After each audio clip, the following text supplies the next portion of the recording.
Welcome back mga ka-React TV. So, nandito pa ako ngayon ulit sa parking kung saan ako nakatira. Okay, so rarating ko lang sa bahay. Well, actually, mga 20 minutes ago, just to give you an update, si Facebook nag-shutdown. Okay? So, nasa Middle East po ako. Hindi ko na lang. So, nag-shutdown po siya dito at ni-check po natin sa Pilipinas. May source tayo doon, some of our friends, and kino-confirm nila na sila din po is nag-shutdown din po sila doon. So, ang question ngayon, bakit kaya si Facebook bilang nag-shutdown? Kasi hindi lang si Facebook, pati sa Messenger, at saka sa Instagram. So, syempre 'di ba? Kasi ako kanina nagse-cellphone din ako may nilalaro ako sa Facebook then bigla na lang nawala. So akala ko na-hack ako. So pinipilit kong i-open, i-input yung password.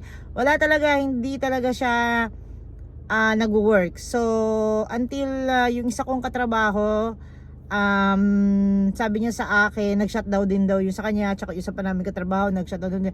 So medyo na-relief ako doon na hindi ako na-hack. So ibig sabihin, baka talagang nag-shutdown si Facebook. At nire-check ko po pa sa ibang kong friend.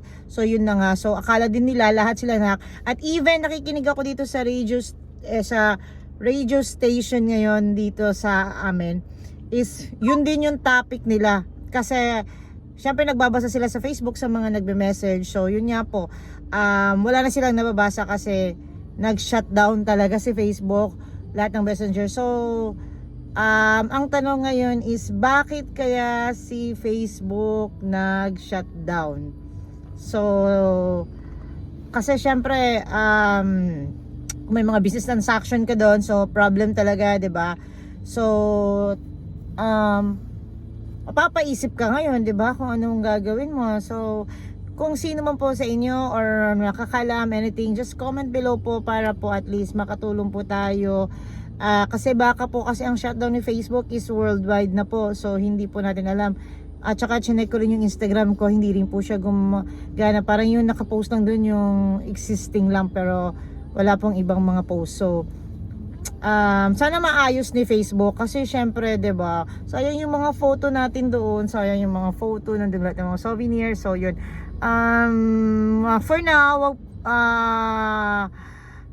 at least kahit pa nakaka-relief kasi hindi mo masabi na na-hack ka kasi lahat, 'di ba?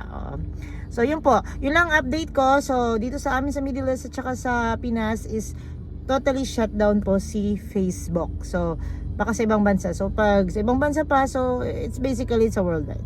So yun po, sana po maayos po ni Facebook kung ano man po yung, or baka maintenance lang po yun, under maintenance, ganyan. So or system down. So hopefully pagising natin or maya maging okay na si Facebook.